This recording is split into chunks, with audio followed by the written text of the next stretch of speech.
this morning, Steve. Barbara's been also. We have 4 in this morning, same 4 from last week, judgment and sentence. 1 in on felony domestic abuse. So those folks will be with us for a little while. We'll have 1 that goes back to Buchanan County when he finishes time here. Otherwise, I guess I don't have too much. Alcohol compliance checks were conducted on Good Friday. And of the 10 businesses that the county's responsible for checking, we had 5 that sold and 5 that did it right. Oh, there were 5. Yeah, so we're working on, working with the county attorney's office. They have options in lieu of fines, and we hope that they go to what they call TIPS training, which is an educational seminar essentially on alcohol compliance. So we're going to try and direct them that way, I think. I'm on that substance abuse, that definitely encourages him having that done. Yeah, it does. And yeah, it's a good thing. that would be my preference, but it's ultimately up to those that were issued a citation. So Well, I would think what it cost them for money, they probably would. I would think so, and I would think maybe their employer would say, you know, you're going to go. Yeah, so anyway, other than that, I guess I don't have too much else. Okay, well, that's a good thing, Greg, if you had a quiet week. Yeah, That's a things are plus. good. Yeah, so, unless you have questions for me. Okay, no, I don't have anything. Thank you. Thank you. You have a good week this week. Okay. County engineer update. A few things to update. T38. They wanted to start pouring some stuff yesterday at the railroad crossings, but the railroad didn't provide a flagger, so they're still waiting to get close enough to do any removals. They were going to try to do something today if they could get the railroad flagger there. It sounded like, you know, because of yesterday. Just a second, Greg. Every time it seems like we pour cement, we get some idiot that thinks they can take the fence down and drive. Maybe this, you could use your Facebook page, and I'll try to use mine and whatnot, just to remind people again, just because it looks dry doesn't mean it is dry, and you know, you can be liable for tens of thousands of dollars worth of damage. Well, and sometimes it, I mean, you could even walk on it, but it needs to cure a while, doesn't it? Yeah. Yeah. We'll put a message on our Facebook page, stay off T38 till. Yeah, don't take the fence down and that, I mean, it's up for a reason. Right. It's ultimately the contractor's responsibility to keep people off, and they fence stuff, but some people don't want to be inconvenienced, some people just don't care. It doesn't apply to them. Right. And So it delays the whole thing. I It mean, does, if they have to go yeah. back and redo some things and so on, I mean, You know, and if they find out who it is, they'll prosecute it, they'll make them pay. So, Yeah, absolutely, we'll put something out. yeah, thank you. Thank you. Sorry to interrupt. No, you. that's fine. I'll A put something current- on too, Stan. Current issue here recently? Well, but every project, I want to think that almost every project we've done, somebody has been impatient and gone around barricades. The last project we did, they drove down it, By the golf courses. Yep, that one was driven on, and so what it does is it just, you know, they gotta go back and patch something that just delays other parts of opening the road up, so. It's a problem everywhere, it happened in, Well, and west of St. Ansgar that time, by Oh, the yeah. bridge, that Oh, was yeah. another one that drove on. people go around and just, people don't wanna be inconvenienced, and I get it, I don't like being inconvenienced either, but for the good of the cause,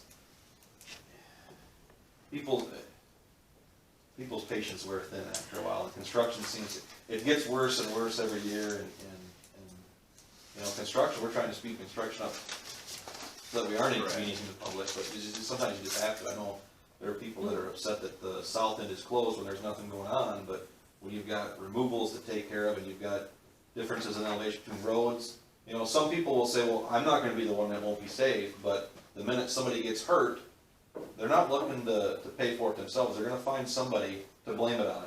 And so you're better off closing things off, because while most people are gonna be cognizant of what's happening and be responsible, there's gonna be those other few that don't wanna take responsibility for their actions. You know, if I see a road that's closed, but I see a differentiation in elevation. Bless you. And I'm, bless you, and I'm speeding, and I do something that causes harm to me or my vehicle or whatever, you know, I should be responsible for not driving for the conditions, but sometimes people don't wanna do that, because once something happens, it's expensive, and you don't wanna pay for it, so, Also, that's why we close things. this creates a possible delay in the opening if they're repairing Yep. damage. Right, so, at any rate, they were planning on starting to pave, I thought, tomorrow. I don't know if we're gonna be delayed now because we couldn't get the south end done right away, but the paver is on the site, on the south end. The plant's been calibrated, everything's, you know, I don't know what they're doing, I haven't been out there this morning, I was looking at gravel roads this morning, but the paver's down at the south end, and I'm sure they're working on getting that set up to go, and I would expect that one day this week they'll start paving if things work out with weather and everything else, so. Where's They- where's the plant set up? The at? plant's at the quarry, the Lush Lush Quarry. Quarry. Lush Quarry? Yeah. Okay. And so they'll pull from the south end of the Lush Quarry, then they'll pull from the north end of the Lush Quarry. And last week, Floyd County had contacted us about, right where we were tying in the county line, they had a bad spot in their asphalt road, so they're working with the contractor, they're doing another 130-some feet to the south to take care of their issue there. I tried to convince them to go to the bridge, but so anyway, so that project's still moving ahead. The gravel roads, now that they're getting dry, they're able to take a few heavier loads, but we're out doing what we can to shape them up. I still have to kind of get with the wind tower people before they completely head out. I emailed them last week and requested that we have a sit-down meeting to discuss road conditions now that they're done. I've asked the blade operators to go through the roads and see what they see it might be different from prior to when they got here as far as wide turns, pushing out roads and stuff like that, so I wanna know what we've got going on there. But we're out shaping up what we can, put rock down where we can. It's just gonna be a long process this summer to get the roads back to where they were. But I've talked to some landowners too, I talked to some this morning that said, they also agree, it's not just Iowa, you're talking to people in South Dakota that couldn't get feed to houses because the roads are just terrible, so Yeah. it's a Midwest problem. Well, it's ultimately the rain one day and snow the next and rain the next. We need the sunshine and we need the heat and we're not And just, getting you know, it. just with these couple dry days over the weekend, look how much, Yeah, what a difference. what improvement it made, you know, and granted, a little bit of rain could turn it all around, but you can get some dry weather. And If we'd had a good inch of warm rain 3 weeks ago with some thunder boomers, And then we'd let it been in dry a out. lot better shape. Yeah. One thing I forgot to mention last week, and I apologize, that we had a new hire ready to go, and his previous employer really threw everything at him, and they're keeping him. So I'll use what we have in who we interviewed and stuff, and I'll probably come back next week with a recommendation for another employee to hire. So Would you give us a heads up again I will. before that, Yep, so I that will. we have time to? Yep, you will get an email. Just hope that we can keep it on the lowdown. Yeah. So I don't want it leaking out. I know the last time it kind of leaked out, but there's a lot of talk, so it's not necessarily you guys. There's a lot of eyes that see coming in and out of the office and stuff I like didn't talk that. to anybody about it, At any rate, other than the person who sure, gave a recommendation. right. So the final thing I have, we talked about this a while back, was we had the DOT came up with some innovative things, this what they call bridge bundling, to give you guys a brief recoup of what's going on. The Federal Highway Administration is giving out special funding for innovative ideas, and Iowa submitted an application a while back about maybe if we can do some bridge bundling in the state, we can get some of this extra funding for bridges. So the DOT and the Service Bureau put together a list of what our bridges are based on our bridge inspections, and Mitchell County and Worth County each had a bridge that qualified for the requirements that the engineers decided we were gonna put on. And so, while we don't know, we were supposed to know early this year, and I don't know what early is, we're in May now. So, but earlier this year, we were supposed to have found out whether the funding is gone through yet, we don't know. But in the meantime, we gotta keep our project rolling, because when and if they do, we gotta be ready to continue our project. So what we have is the bridge on Balsam Avenue, just south of the Grafton intersection. That bridge qualified for this funding based on traffic and its condition, whatever else, so. Where'd you say that was? It's on Balsam, just south of the, I wanna say it's 390th, I can't remember. Yeah, it's 390. So just south of 390th at the intersection there, that bridge, we repaired a couple of beam sections there a couple of years ago. The webbing was corroded at the abutment, so it wasn't taking all the support.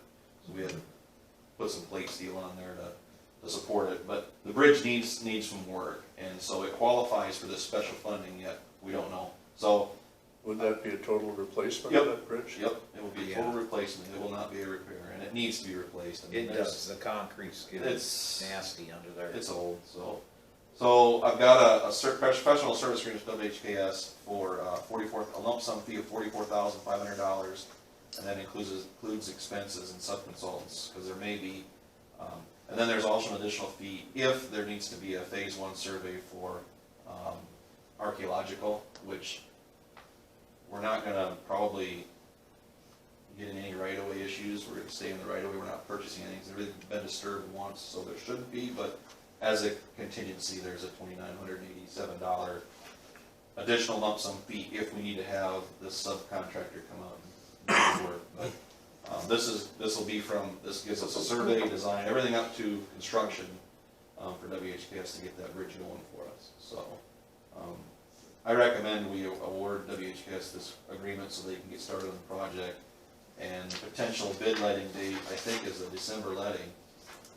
It's a December 22nd, 2020 letting. So we've got some time to get some funding in. They're giving us a couple of years after the funding announcement so that we can get these projects going, but there is a timeline too if you can't get them into that window of opportunity for letting. So I want to get them started now. Worst case scenario is we don't get the funding. We still have a bridge design ready to go for, if we can find some other funding, if we use our bridge funding or whatever else, so it still get designed and ready to go. Yeah, you might as well Yep, keep, the opportunity's The there, and process we can try going. to get, it's not 100% funding from this, but it's still 80%, and Anything. anything is better than nothing. So- yeah. So, So you would like an action on correct. WHKS for the bridge on Yes, Balsam professional Avenue? services agreement for,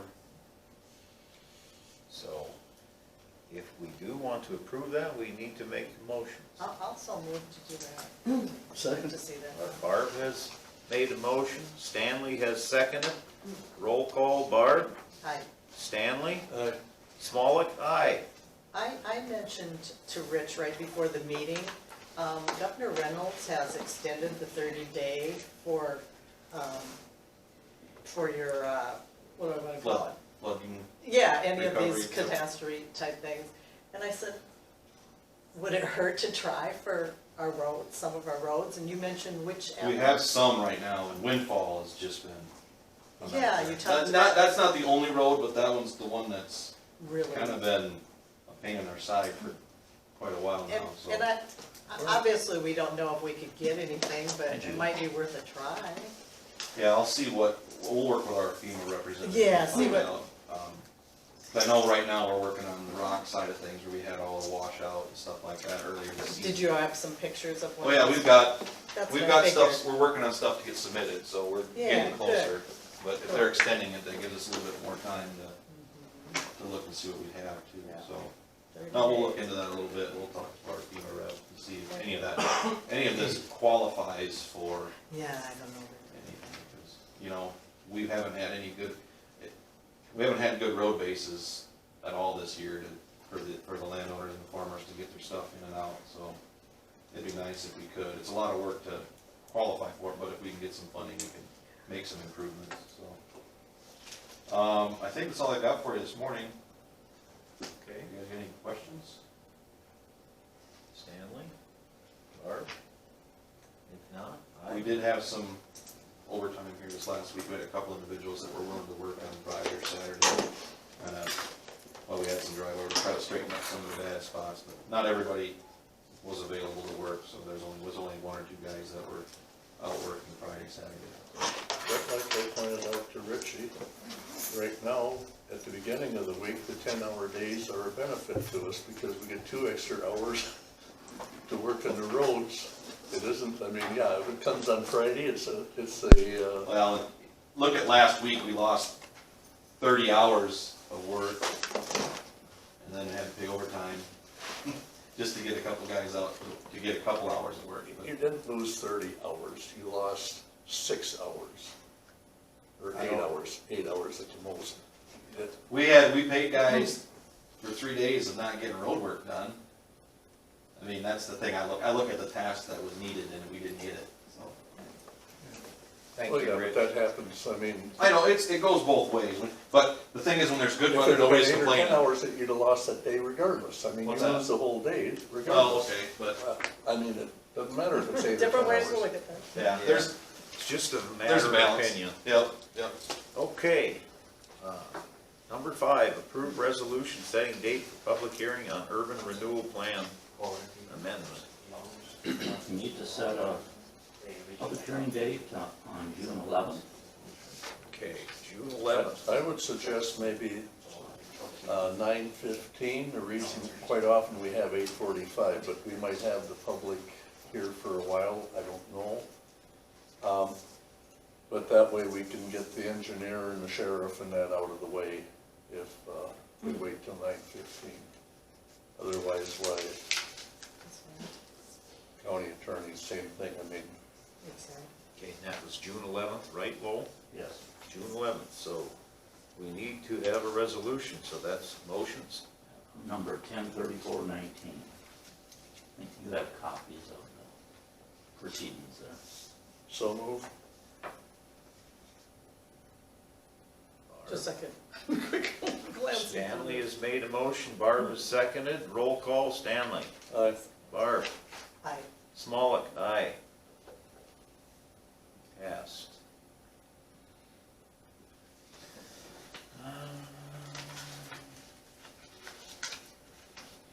We have next items of note. Meetings attended. Barb, I know you had some meetings, so I'll let you have the floor. Hi Judy. Heartland Insurance Risk Pool. This is not our county health insurance, but pretty much for anything else that we might need to insure, vehicles, equipment, etc. We do not insure, I found out, fire services, ambulance, airports. I specifically asked because I was thinking if there was a bad tornado. Pretty much a lot of stuff would be covered, but not the electrical power generation or natural gas distribution, is my understanding. But they would pay for us if we had to use another facility. The 2018 audit cost them or us around $20,000, but it was only, I mean, it was like $19,000 many, many years ago, so that really hasn't gone up. And we need to tell them about your health, home health project, because that might make a difference in insurance. And then keep in mind, I'm guessing we might be putting a new roof on the sheriff's department. Is that something you would know, you would need to know that? No, Okay. the only thing we need to know if that was gonna increase the value of the sheriff's building. With the new roof, you'd have to decide, does that increase the value? And then as far as the addition to the home health building, you have to let us know, is your contractor gonna supply the builder's risk? Or do you want Heartland to pursue the builder's risk? That's the question. Okay. Okay, and then keep in mind, when we're talking about the value of items, Lowell, we don't want to give the depreciation value, but give the replacement value. And they obviously do a lot of work for us because we went through 133 pages of stuff. And then I went to the meeting on our employee handbook and with Renee Von Volkern. We went through page by page with a group of about half a dozen of us giving our input. And it's getting close to being done, and it'll probably need renewed in about a year though, because it was such an extreme revamping. It'd been so long since it was done that there's bound to be things that we haven't thought about. Issues coming up. Yeah. That's it. Okay, Stanley. I had council of governments. The one thing that we decided on last night was that, given the 21, basically employees on, I guess on the transit side too, a 3.25% COLA raise increase for this coming year, starting the 1st of July. We always wait until almost the very end. Quite a bit of discussion on that, where that should fall out at, anywhere from 2.5% to 4%. And like I say, long discussion, but we went with And you decided on what amount? 3.25. Okay. And part of what happened last year was transit drivers were receiving basically $9 an hour to drive the little blue county buses and that, and we weren't getting drivers and that, and they went to $14 an hour. And so bus drivers are I'm sure a that rare was needed. commodity. Yeah, I'm sure that was needed. The other part of it, we had the comprehensive economic development strategy plan that every 5 years we have to have updated in order to get federal money for part of economic development in NICOG. And so there was 20-some individuals throughout the 7-8 county area invited to participate in the 2 meetings here for the comprehensive plan. I was one of them, Tony was one, and Crystal Birch was one of the individuals. Here's a copy of the results. There's a lot of good information in it. I will leave it here with for the both of you if you want to take a look at it. Again, it explains housing is one of the big issues, and of course labor force is one of the big issues. I'm somewhat disappointed that Jennifer, made a presentation, 3 or 4 weeks ago to us, and maybe I'm a little excited, but I mean, things seem like they're not moving. And I know at our COG meeting last night, a couple counties said that she hasn't even brought up a presentation to them yet. And apparently next week is when the Alliance Group, that's all of the economic developers from the 8-county region, or that they meet and have their monthly meeting. And so they were going to be discussing what they felt was a possible, what possibly should happen. But in any event, it's the middle of May already, and somewhere along the line that I really feel that they should be trying to have a group of, have all 7 counties or 8 counties as boards of supervisors really sit down and also have this discussion. Because if it's going to be a group thing, we ought to be, we shouldn't just have our economic developers telling us what they would like. If we should be all visiting and participating about it. That's my feeling. I don't know what you guys' feelings are. I'm certainly open to that. Whenever they want to have it. Well, I'll try to motivate Tony to see if we can't get something going here. That was it for me. Okay, well, I'm glad you guys had some meetings, because I did not, so we will move on to new hire. And Lowell, I will let you have the floor. Okay, I did 6 interviews. After the interviews, I provide you a copy of the person that I feel is most qualified to take the position of accounts payable and other duties in the auditor's office. Raina Roll, she's lived here or the area all her life. You can see her present job, she has worked since '98. She hasn't changed a lot of jobs. She's familiar with an office setting and has worked with the public and other people. And I just, of those I interviewed, I thought she stood out from the others. So I would recommend that you approve my hire. She'll be available 2 weeks from today, on May the 28th. I'll put my 2 cents in. I've always observed her as being very professional. I think that she has intelligence, and I notice she has very good references, the people that she put down. So I would definitely go along with her. What wage are you recommending? $15 an hour to start, and after 6 months.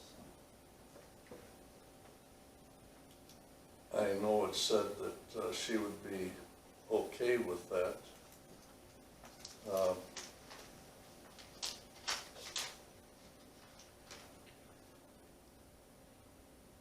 I think here, a couple of years ago, didn't both county conservation and secondary roads start out higher? They did, and it wasn't really a positive thing with other people. So, yes. I Other mean, people make it, you're good people. Your best is your cheapest. I mean, that's meaning that if you have somebody really good, they save you money as opposed to, I'm sure she would take more. I don't know who wouldn't. I'm fine with this for starting. I am fine with this for starting too.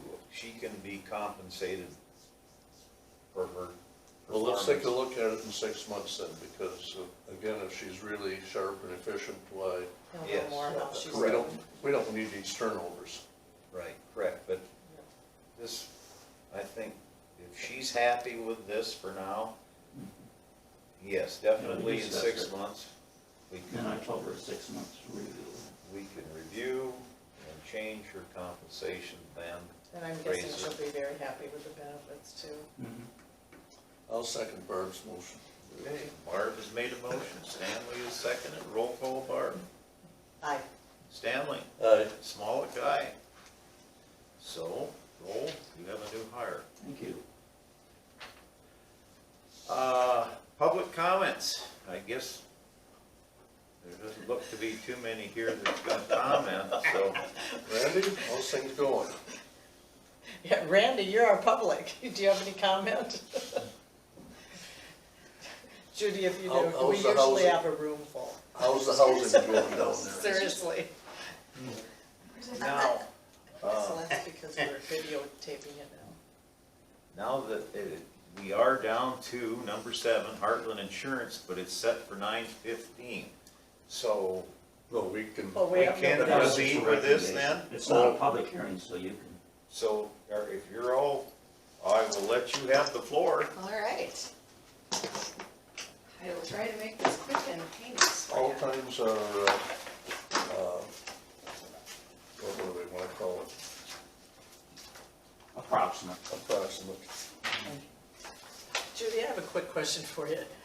Quite some time ago, and I just came across this note, Economic Development Thank you. apparently had asked me, someone had asked them, so this is kind of going through the grapevine, if they should come up with the conservation would do a ATV park. Whose liability is that? Well, would the Conservation Department own it? I do It not probably- know, but I'm It guessing would yes. probably have to be if it's gonna be the I'm guessing conservation. yes. Yeah, and I know there are some new immunities out there for some recreational activities, but I don't think ATV is one of them. I know it'd be something I'd have to run past Carl as far as, I mean, it would be conservation ultimately, Mitchell County's responsibility if you're going to establish a park. But we might not be covered. No, the coverage isn't the issue, it's just the exposure is the issue. That added exposure from people getting hurt, alleging that something wasn't designed correctly, two people running into each other. So, I'll check with Carl on those new immunities, and that pertains to cities and skate parks and things like that. I'm just not aware of anything like an ATV. Okay. But They have a isn't it- meeting next Monday. If you find out something, Okay. just let me know. But isn't this really the issue all the time, even with secondary roads? That if you have a known problem, I mean, chances are good you're gonna be liable. And if you, if somebody injures themselves, but you didn't have a problem, I mean, basically everything was up to par on our end, yeah, they might try to sue us, but Yeah, and I don't, it depends on, would you be hiring a person who is experienced in designing those kinds of parks? I mean, I guess in my mind, I'm thinking of, jumps and all that kind of stuff, and or is it just more of a trail where you can take ATVs on the trail and it's not races or? I think at the moment, it's just trails. So I'll mention something to Carl. And it's, I mean, they haven't started or done anything on it. It was just one of the question that was asked. Yeah, and so if it's on the conservation's land, then it's gonna be an exposure that Mitchell County has. Any exclusions that would apply to that. But, let me make myself a note. Would they have, like, stipulations like no alcohol in the park, or? Well, that's certainly something they should, probably when it's coming to driving. Would it be like open 24 hours a day, or would it be only allowed access in light? Those are the kind of things that you would probably ask, I'm guessing. I will maybe just call directly to the conservation to see if they're even thinking more about this. Okay.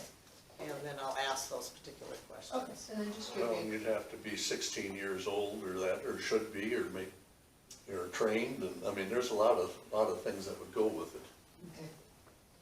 So, and I mean, to drive an ATV, you have to go through the training and be 16 to drive it on the roads, correct? I don't know that you have to have the training, but I mean, you have to be a licensed driver to be, On the roads. But then I if, think you have to have some training to be on an ATV though. but you know, I'm most not of the sure. accidents that we have known about around here has been with people under 16 that have been driving, and yeah, and I don't know if That might be a it's- case of just if they're out on a road or something. I don't know. And if they're not on the road, if they're in the park, you could see people saying, okay, well, it's not a road, so my kids can drive the ATV. Well, I think ATVs are legal to drive in our county parks now, aren't they? right, when we passed the resolution back how many years ago, then the county conservation board basically said that they can be in the parks, but they have to be on the roadways. Not on the trails. Yeah. Yeah, I mean, basically they can be in the grass just to go, if they're camping or that, you know. Yeah, we were just in Madison County this weekend, and they had signs, we were in Hamel Park, they had signs all over the place, making sure that ATVs, so, yeah, there were ATVs that were on like the little road part, but not, that went on the trails. Yeah, I mean, they don't drive around in the grass, they can just park them, like you say, next to the camper or Right. whatever.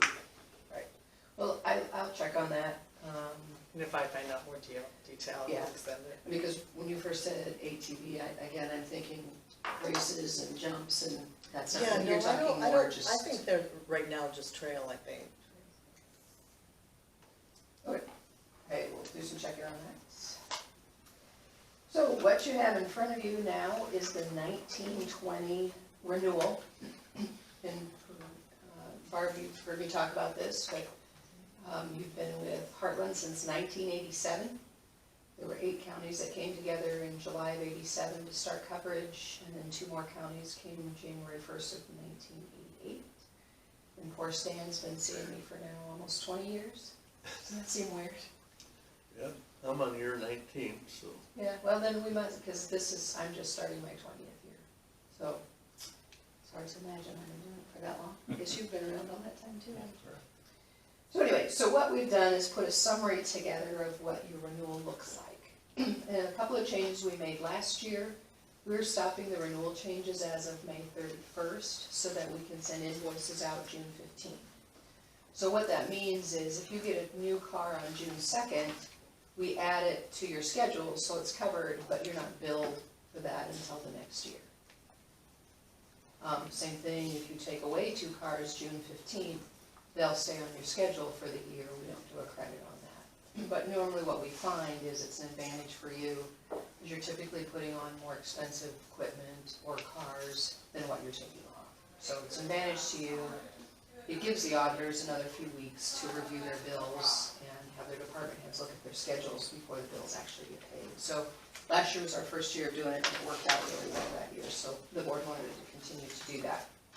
So what we're talking about today will be fairly close to what your renewal is. It just depends what changes you're making. These schedules were developed in April by Gallagher, so any changes you make from the middle of April to May 31st, they could have an effect on your invoice. And as we've done for the past 10 or 11 years, Mitchell County is eligible for a premium credit. Your premium credit this year is $22,899. So that comes off your bottom line of what you owe for your coverage.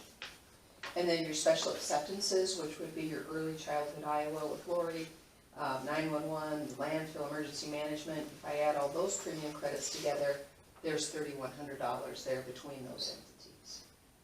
Lori likes to get, from early childhood, likes to get her invoice early because she pays out of the current fiscal year. So that went out on Friday after the board approved the renewal. I did meet with the landfill yesterday. As you're aware, we had a big tire claim out there, so we continue to work on that. Their renewal was pretty flat. Their work comps up just a little bit because their payroll is up. Otherwise, everything else was pretty flat for them. No, I wasn't aware that they had a big fire issue. They lost a building and a couple machines. $670,000. What, Yeah, What you did they reported think? on it. Yeah. Oh, you must, was that when he was gone? yeah, because I wasn't aware of it at all. Yeah. I guess I don't remember if Stan was here or not. It's been a while back, Must have been the month and a half ago. That probably is gone. What did they think caused it, or they didn't know? When I talked to Joel a couple of times, they said it could have been some chemical bottles that might not have been washed out, or it could have been they've been having problems with the batteries. I was gonna say With the electrical batteries. problem on the machine, wasn't it? My understanding is they felt that it was some material that was left in the machine possibly. But I don't know that they've known for sure. That piece of equipment was $420,000, and there's damage to the building. So, I mean, my first response when Lori called me first thing in the morning to tell me, my first question is always, did anybody get hurt? I mean, no one wants to see that kind of physical damage, but the fact that nobody got hurt is always. So this basically occurred at night, is that? And it wasn't obvious right away. They didn't really notice it, I don't believe, right away. They Yeah, thought maybe it smoldered. yeah, and then Because the when building was closed up and it was internal. And when the doors opened, then that caused some issues. So we're working on that, but again, you know, Heartland is not one that turns around and says, oh, we had a big loss, so we have a big renewal. That doesn't affect it. And we had a tough year with property. We had a tornado in Van Buren this year. And so we were real fortunate that the underwriter didn't ding us too badly on the reinsurance renewal. Fortunately, people there seem to have the attitude that it could have happened to our county, so they don't And yeah, I think you'll. act all resentful that, yeah. No, that, in watching it over the last almost 20 years, That's typically the attitude is, well, next time it'll be our turn. Yep. So, you know, that's why you have insurance, and that's why it's hard when we buy reinsurance. So, you don't wanna use it, but when you have to use it, there you go. So, what then we have next is your renewal, your projected renewal comparisons. This is a format that we do every year, so you'll get used to seeing this. Your property insurance changed just a little bit. Heartland itself hasn't changed any of the rates for probably over 12 years now. The rates, the workers' compensation rates come from the state of Iowa, but all the other rates are set by Heartland, and those haven't changed for years. So the changes you're seeing today, other than work comp, are exposure changes. So you had just a small increase on your property, and you can look below, your property values went up just a little bit. Inland marine, about a percentage change, you had some new equipment there. Your equipment breakdown coverage, it looked like we have a little bit of an increase there because we got an increase from the current carrier. Gallagher, who's our broker, is moving that coverage to a different carrier, so you're gonna see that allocation go down a little bit. The new carrier's charging a little bit less. Your errors and omissions coverage there, that's your public officials, and that's typically your employment practices claims, or if someone had a complaint against the board for open meetings or something like that, that's what that coverage would speak to. And that's based on your number of employees, and you're down just a few employees since last year. And how we do that, Pam in the auditor's office, she'll take whatever payroll she's been working on and use that number, so that we may be low because maybe there were a couple people for whatever reason didn't get a check that week. But we don't include the summer help in that. Those would be primarily your regular full-time and your regular part-time people. Law enforcement is down just a little bit. Last year you had 27.25 officers, this year you're down to 27. And how we come up with 1.25 officers, your full-time people or a dog are considered as one officer. If they're reserves or part-time, if they work under 35 hours a month, then they're considered a quarter officer. If they work over 35 hours a month, they're considered a half. And that gives you a premium break on those folks that aren't working full-time. Your general liability there, you can see that's up about 5%. And last year we made a change to the general liability calculation. That's based on your budgeted net expenditures, and there's a long calculation the auditor's office goes through on that. Well, last year we went to an averaging, trying to get that premium so it's pretty much just pretty flat from year to year. Because what we see is some counties, if they've got some big projects going on, it bumps their expenditures up, and then the next year they don't have it. And so you're like this, and you like the down years, but you don't like the up years. So last year we went to an averaging where we take the last 6 years, we throw out the high year, and we throw out the low year, so we're actually averaging 4 years. Well, we did that last year, and it wasn't, we wanted it to be advantageous for everyone. Last year for Mitchell and Fayette, it wasn't advantageous.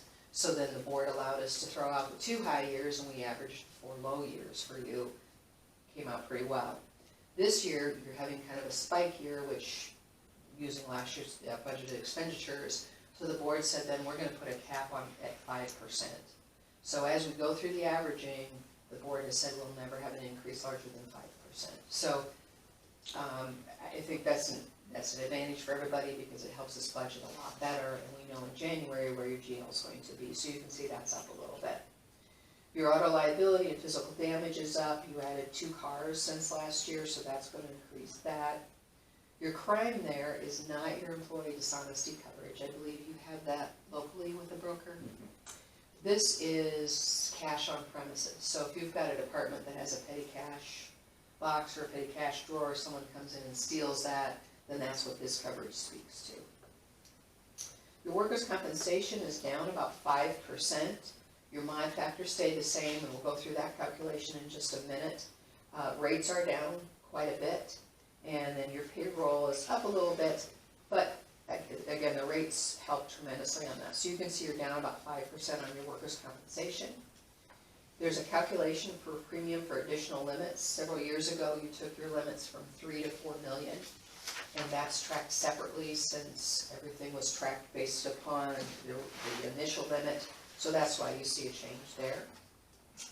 Special vehicle equipment, that's the coverage for all of the electronics in your deputies' cars, your printers, your cameras, computers. So if that car gets rolled or it gets vandalized, you have replacement cost coverage on all of this equipment. Because you could have equipment in there that maybe it's a couple years old, but now everything is even different and it can be more expensive. So that coverage allows for you to get true replacement costs on that equipment.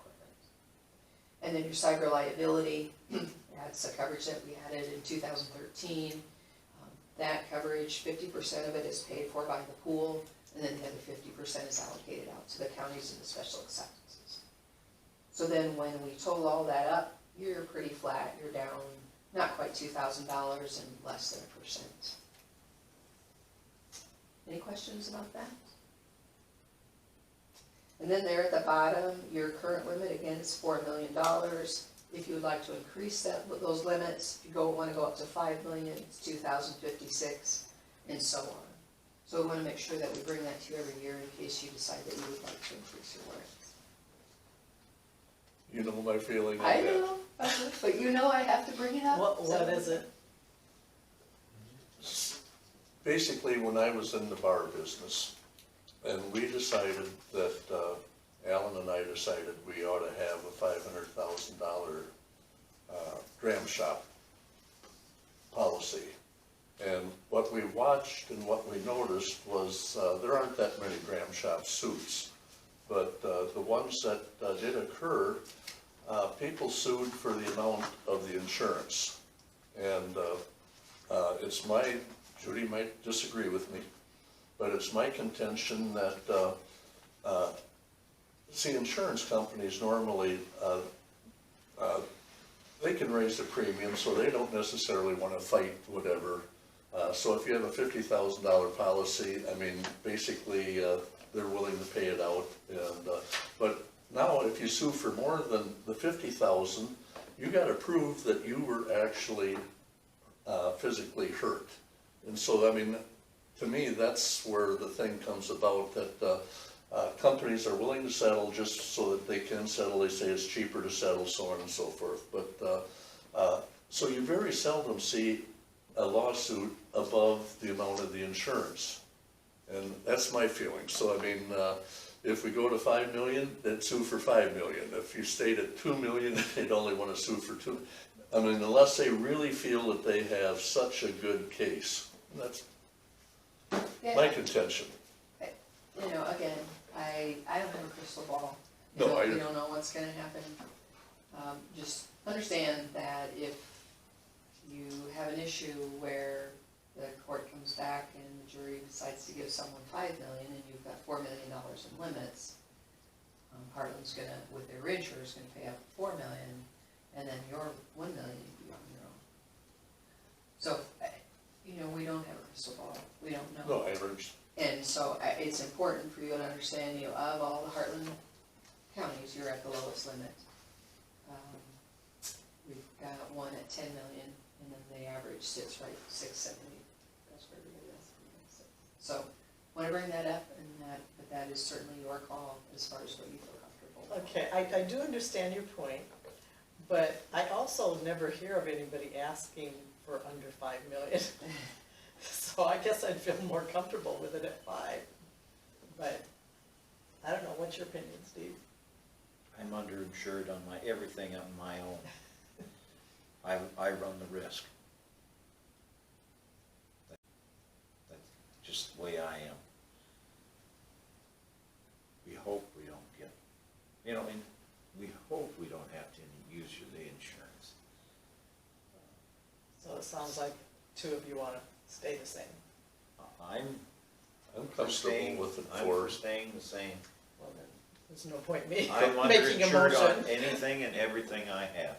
3 or 4 years ago, maybe it's 5 years ago, I mean, we were at 2 million. Oh my. Yeah, I think it's been about 7 I years was ago. gonna say, time flies, Stanley. Yes, it does. I have to be careful because some things feel like just yesterday. Yeah, So, and keep in mind, this is your liability. This has nothing to do with your property coverage or your coverage on your cars. This is strictly your liability for your roads liability, your auto liability, or your employment taxes.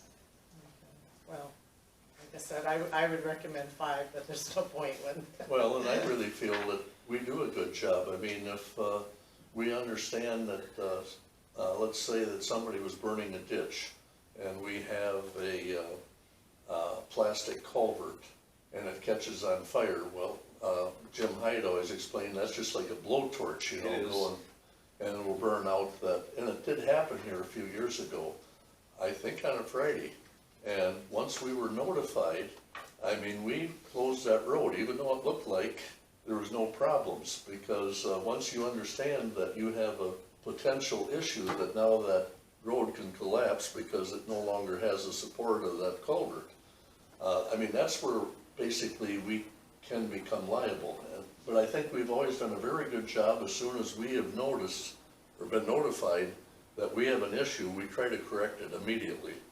And I mean, to me, that limits normally I mean, I realize anything can happen to anybody anywhere. I mean, that's, It's a good it point, basically eliminates, there's too many unknowns that can happen. but I mean, it basically potentially puts a limit on your exposure, because you have done everything you could do to keep the area safe. And Heartland's gonna be different, you know, I have my insurance license, I'm an insurance agent, but I consult with Heartland. So Heartland is never about, let's sell more coverage. Heartland is about, where do you feel comfortable?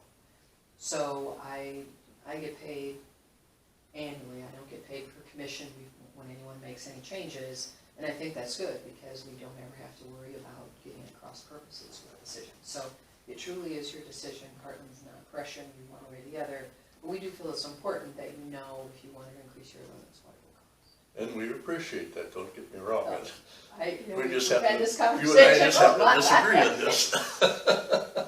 Yes, and again, I don't have a crystal ball, and so we don't know. But there, I wanna make sure you have that. Now, the next page there just shows your premium credit and how we allocate it out by coverage. So some counties do they'll allocate out to all their departments their portion of the coverage costs. Some counties do that, some counties don't. What I do is just show you, if you did allocate, how it could be prorated by coverage. So it doesn't affect how much your premium credit is, it's just kind of to help the auditors in case they were charging back. So again, some counties do that, some counties don't. Now, what I also then is providing you are copies of your schedules, your property schedule, your equipment schedule, and your auto schedule. Now, Lowell's office does a great job. When they're working on renewal, they'll send these schedules out to make sure the department heads look at them and have a voice in, yes, we have that equipment, no, we don't, no, this car needs to be added. So it's good, and I think you probably do that a couple times a year.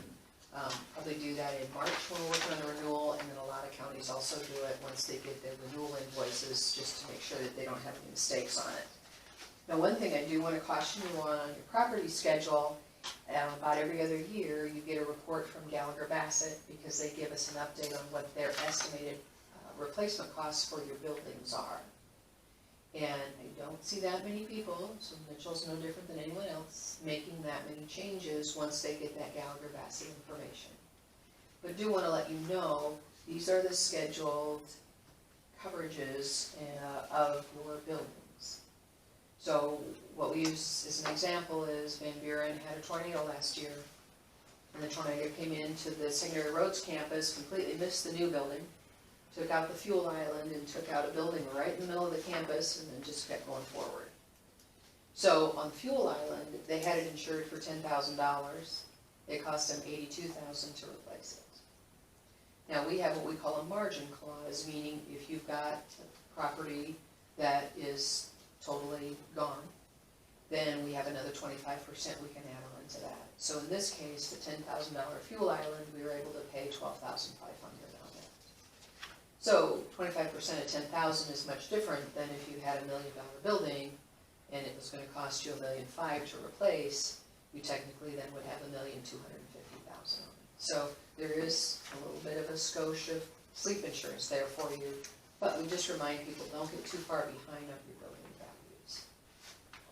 I think with the courthouse being new And then we had Gallagher Bassett come in and they did kind of an estimate on it, and you were pretty close to what you insured it for. But here is where, again, I do think we ought to go through and, like Judy said, make sure we update, because I doubt if we could build this courthouse right now for 85 or 8,500,000. I agree, and that's what I mentioned earlier when I was giving the report, because it's kind of like the equipment. You're not wanting to just put down what it's, the depreciation value, but what actual replacement would be. And again, remember, you've got the margin clause on the 8.5 million, so you kind of have to decide, and what we do tell people is, don't value it based on the margin clause, get your value as close as you can. And then on the contents, that's totally up to you. Gallagher Bassett doesn't do any kind of estimate on that. Your contents are your tables and your computers and all of your equipment that's inside. The things that are affixed, like, don't you have geothermal here?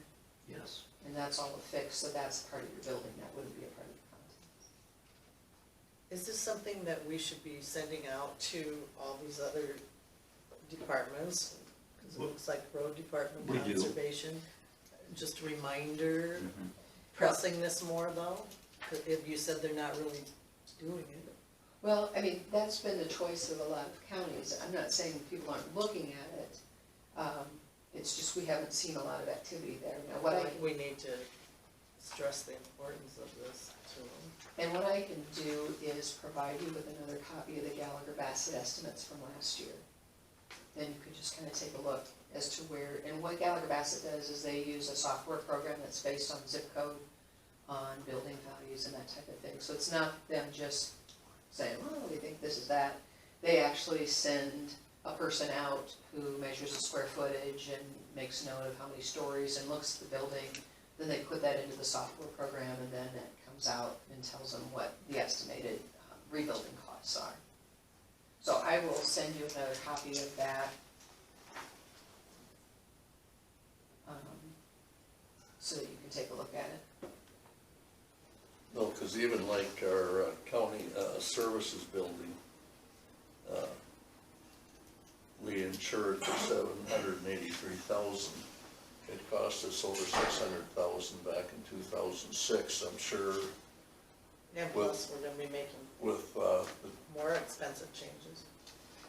especially the last couple, 2-3 years, I mean, building supplies and that have really gone up. The cost of housing, a couple, 4 years ago, $150,000 house is basically costing $200,000 now to build the same house.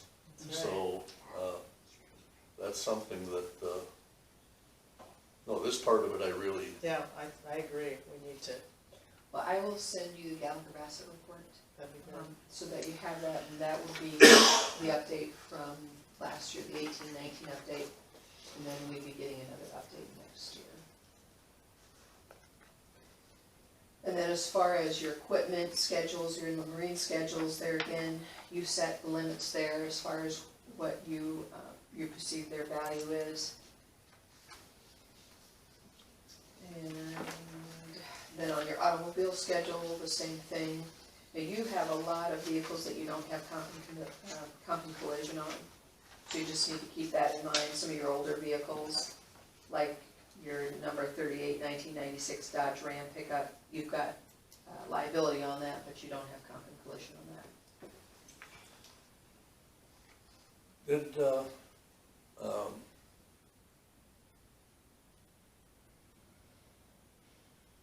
at one point in time, we did talk about, was it uninsured motorist? Is there such a thing as, and I don't think we had that, did we? There's a small coverage there for that, but keep in mind that, that's a bodily injury coverage. So for your employees, that's, if their employees are in the car and, they're gonna have workers' compensation regardless of what coverage that the other car has. So that's not as big of an issue as it would be for you personally being in your own car, driving on your own time. So what we do try to do if we get in a car accident and it's the other person's fault, then our CRS works on the subrogation for that. it's a damage to your car, or whether Well, it's. but no, if an individual is injured, and the other, like you say, it doesn't have any insurance at all, and it basically falls back on the county to take care of medical and so on and so forth, that's It would because of workers' compensation. all under workers' comp. Right. Okay. Now, what we have done before, we have to pay the work comp on, statutorily, we have to pay that. That doesn't prevent us then from working with the employee to subrogate against the person who hit him. Okay, if it's at all. very good, But we've got that in our work comp on that. very good, thank you. And then To as the- far, Back up, excuse me. To the property schedule, number 4, county care facility. Should Yeah, that be, I got an X on that myself. since that's all, it's still there, but the There's windows, the nothing there doors, that's- it's just a shell. right, and the reason why this was changed in 2018 when you moved all the people out, the reason why, my understanding, that 200,000 was chosen, if you have a tornado come through and blows that place kind of off the map, you're gonna have some cleanup costs there. Okay. Now, if you think this 200,000 is more than your cleanup costs, we can certainly take that down. But in that case, we know we're not paying for replacement costs there, we know you're not gonna rebuild it, but it's gonna cost you to clean it up if it gets hit, if a fire or a tornado takes it out. So that is my understanding why the board came up with the 200,000. And I think right now we If a should be. fire happens, it would clean it up for us. We'd be thrilled. No, I think that's a little high right now too. I do. Yeah, I I- think, I think we could get that definitely I down. don't know how much that affect the premium, but You know, cause all we have left is, it doesn't matter much. If you took it in half, you're talking about it, it'd save you $300 and some dollars. Okay, So so we'll drop that. if you wanna do that, just send me an email, and then we'll get that changed before we do the invoice, and that way, maybe it's $300. Because I think wasn't the asbestos taken out of it? I can't remember. you for know sure. what, that is gone. Yep. That, whatever you wanna do, just send me. All an we email. have left is the barn and the garage, and Yeah, I think the those are little listed tin on barn, bin is gone, but if the garage blew down, it wouldn't take much to clean up it or the barn, and there's, part of the roof is gone off the, Okay, whatever you wanna the do. rest is not gonna blow away. Well, you send me an email what you wanna change it to, we'll get it changed, and that way then, that'll reflect on your invoice for your July 1 invoice, so it'll be less. Do you think you could get it done for 50,000? Well, I don't know. Then That you might be a little. You would have landfill costs. And you probably have It's always pay more than somebody you to have to think. do it. I don't know, she has secondary just roads. wondering. I'd say we'll leave it at 100,000 if we change. I'll send you an email. Okay, yeah, send me that, and as soon as I get that, I'll get Kathy. 75 or 100,000, either one. Yeah. 50 might be a little cheap, but Oh, that's good catch. Okay, you guys send me an email and we'll get it taken care of. And then keep in mind on your auto, if your auto is parked on like a secondary roads auto and they're parked on the campus, and we have a tornado come through or a big hailstorm come through, they are covered as property. So even those older cars that you don't have comp and collision on, Hardin County, how many years ago? 15 years ago, had a huge hailstorm come in, and they had all these vehicles parked on the campus. They are covered as property, so we don't care if you don't have comp and collision on, they're gonna be covered for the hail damage or the tornado. So that's just a different, the same thing with your equipment, as long as it's parked on your property. Okay, then we get to our last schedule there, unless you wanna take some more time looking for it. I don't wanna do it. No. Your workers' compensation. So how your workers' compensation is figured, we use the state of Iowa rates, and we get the payroll from Lowell's department. And the challenge for them is they're doing that in February and March, so it's 18 months before the end of that payroll year that they're having to guess this. So this does get audited in July every year. Sometimes you've gotten a check, sometimes you've had to pay a little bit more, but we do audit for the actual premium. So as we go through the payroll for each classification there, you can see there's a description of the classification. and then we look at the rate, and that's the state of Iowa rate. And we come up with a premium, it's that rate per $100 of payroll. You can see at the bottom there, your gross premium is a little bit over $158,000. And then we take the mod factor times that, and I'll take you through a report on the mod factor to show you how that was calculated. So your standard premium is about $166,000. And then Heartland, as a member of Heartland, the board has approved premium discounts, so don't confuse that with your premium credit. The premium discounts apply to your workers' compensation. So what started at 158 got modified to 166. Once you run through the premium discounts, you're down to $116,956. Keep talking, I'll be right back. So you can see there, by being a member of Heartland, there's quite an advantage for you on the workers' compensation as far as what your premiums are. Any questions on that? Okay, then the next handout there is the handout with the big blue bar. Okay. We'll look at that one in just a second. So what this does is regular employers get their modification factor based on their experience from the NCCI. Since you're a part of a pool, we don't report to that body. And so I purchased a software program that mirrors that calculation. So on the first page, after the cover page, what we're dealing with are the prior 3 years, not including the year we're in. So we're talking about 15, 16, 16, 17, and 17, 18. So there's a lot of numbers for you to look at. What these numbers are your payroll and your expected losses for each year. And if you look at all those numbers for very long, it's not very interesting. So what I do is I'm giving you the numbers, I'm showing you the actuarial calculation there for your mod factor, but the best page is the back page. Because then you don't have to cross your eyes and looking at all those numbers. It's got the pictures. So, a couple of key numbers right there on the left-hand side. Under that it says key numbers. Your total expected losses. Your losses actuarially expected depending upon the line of business you're in, which is county government, the classifications you're in, and the amount of payrolls of each classifications. Actuarially, you're expected to have $208,528 in losses for those 3 calendar years, those 3 policies. But if you go down through about 4 more lines, you can see that your total unlimited losses are $238,000. So you're about $30,000 more than what your expected losses are. So that's why you're a little bit over what we call the average. If you had a 1 mod, that's where you're expected to be. That's pretty much your average. So you can see there that if we look in the right-hand corner with all the green bars, your average premium, and this is prior to the mod factor calculation, is $158,502. So because your experience isn't quite as good as where the actuary expects it to be, your premium's at $166. Now, it doesn't allow me to put in the premium discounts. I wish it did, but it doesn't allow me to do that. So if you had no injuries in all 3 years, and I will say this, Mitchell County's history has been awesome. Obviously, you've never had a 3-year period where you didn't have any injuries, but you've had 3-year periods where you've had such limited injuries that your mod factor was high 60s, low 70s. Judy, how do we compare with the other counties in the group on our mod factor? You're kind of right in the middle. Okay.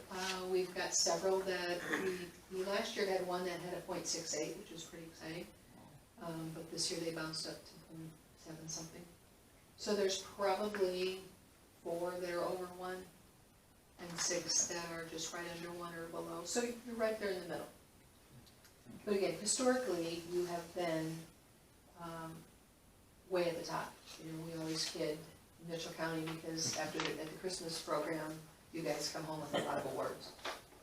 So you've just had a couple of years here, which isn't your typical Mitchell County, and that happens. And that happens. So if you look at that chart below the green chart, and you've got goldenrod and green, green are your actual losses, goldenrod are your expected losses.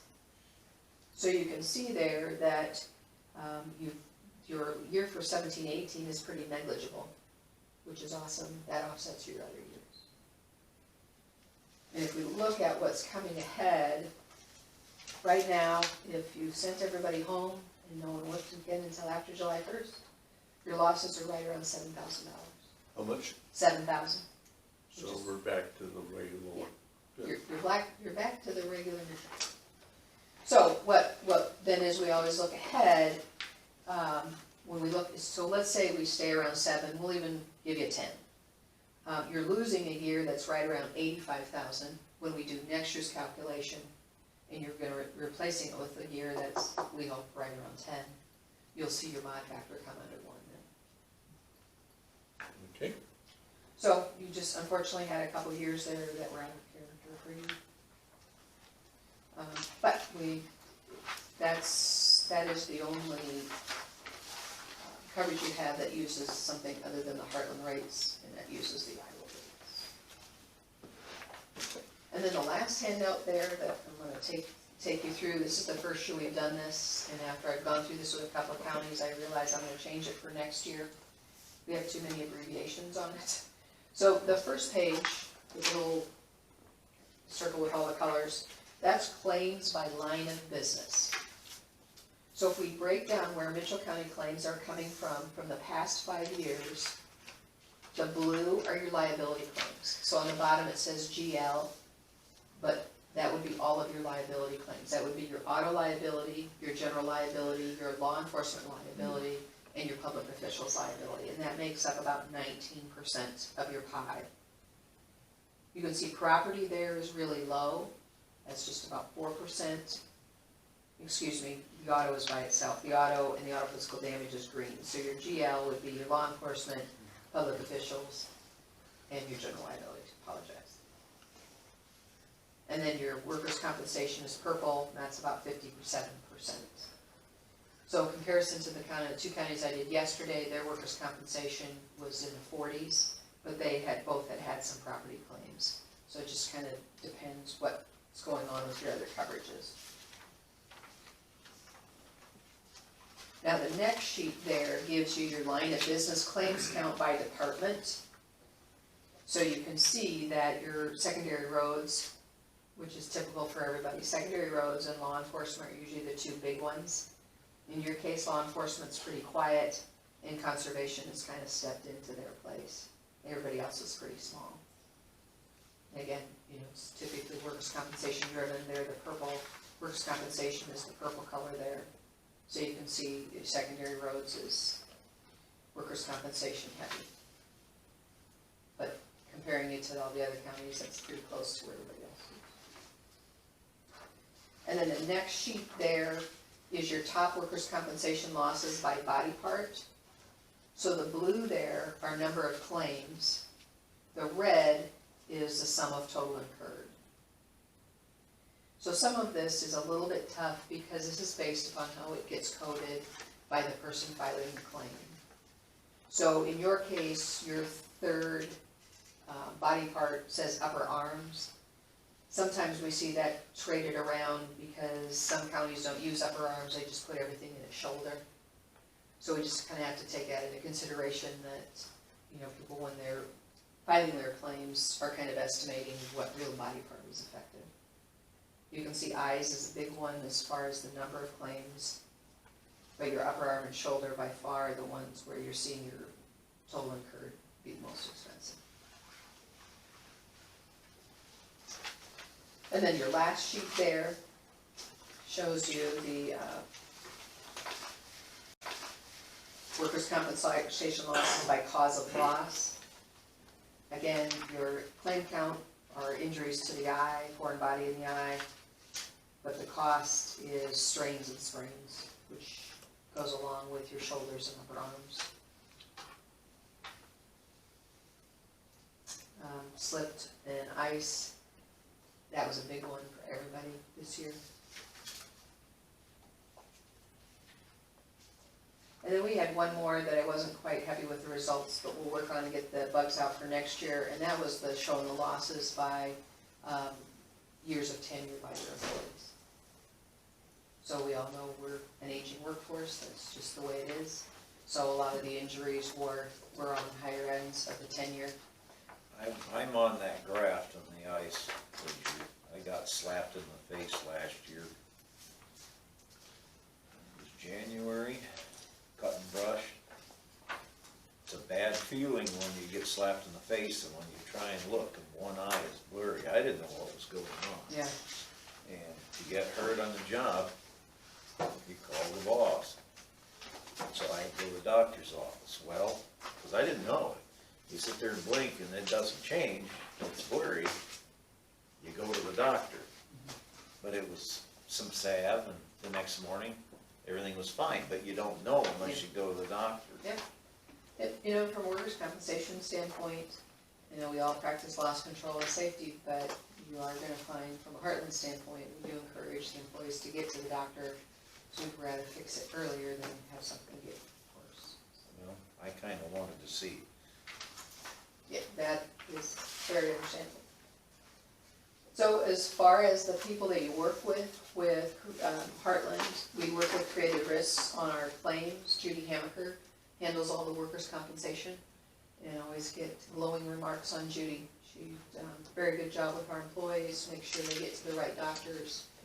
If they do get attorneys, she works really well with the attorneys. Dan Field handles all the other lines, the property and the liability, and we get good comments on him. Chuck Goodman from Gallagher handles the loss control. He's been out, he does your training quarterly, and he's gonna be out for a while, so that he's having some surgery, so they're working on providing us with another loss control person while Chuck's gone. And then harassment prevention training, we talked about that at the meeting last week. We'll talk about it again in July, so I won't be coming out to do the training this year. The board would like to see us do something different. So we'll come up with July, and I'm gonna go ahead and watch that entire 30 minutes of Gallagher Bassett's training that Kent brought, just to see if it gets any better. And I have a note to myself, I was gonna talk with Lowell and maybe Shannon, and just see about getting recommendations as far as what kind of thing you would like to see repeated or new. Just the other day, we received that video, so Yes. Yep, and those that didn't get to see it. yes, yeah, so that's for those people that were sick or on vacation. And then there were two other handouts there, just gives you a coverage summary of the cyber liability, since that's not in the coverage document for Heartland, wanna make sure everybody has that summary. And then the equipment breakdown coverage, you used to see that called boiler and machinery. Lowell, is this something I should be giving to, just so Case is aware, a copy of this cyber liability? Probably be all right. Okay, I'll make sure he gets a copy. Actually, I think I do have I, one. do ya? I Okay, thought cause I was so. gonna say I have an extra one if you, well, I guess they're a little different.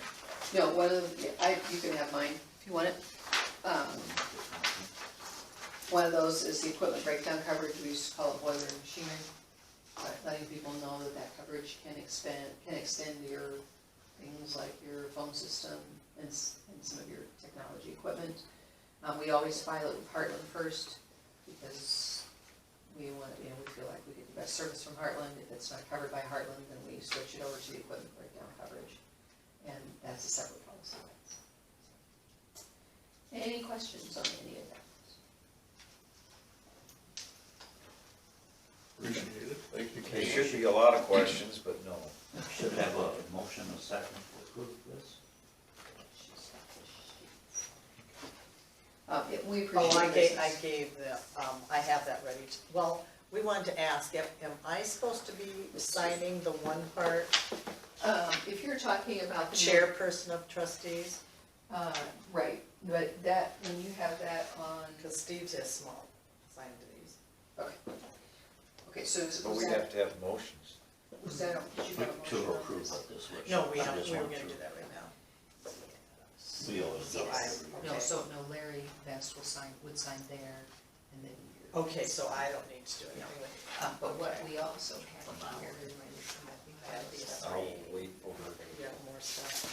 This is the stuff today. If you want that, yeah. These are the proposal. There should be a thick proposal. Yes.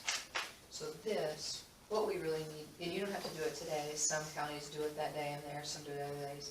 And that's just a motion to bind the coverage, and then you sign this, the chairman signs this. Well, let's get it, you want We'll to get get it done today, yeah. You gotta have a motion though. I'll make the motion, as far, or I'll so move And Second, for the Barbara's renewal made a of motion. Heartland Insurance. to renew the Heartland Insurance, Stanley is seconded. Roll call, Barb, Aye. Stanley, aye, Smollett, aye. So I get to sign where client's signature is. Yes, and then Gallagher will sign the broker. And then you can give that pile. So I will go back, a little discussion with Carl on the ATV part. Coverage is not the issue, just some suggestions from him on what amenities might be there. And then once I hear from you on the care facility, we'll get that reduced. And then I'll also send you a copy of the Gallagher Bassett building report from last year so you can see where the rest of this came in.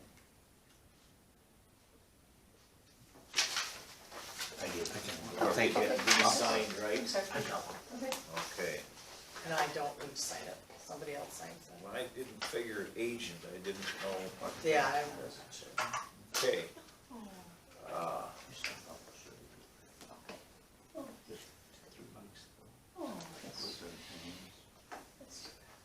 Okay, I have everything signed here. Thank you so much. We really appreciate your partnership with Heartland and your Thank you. business. And I guess that's it from me. I took longer than I No thought other I would. I questions or apologize. comments? Judy? after the meeting. After the meeting, okay.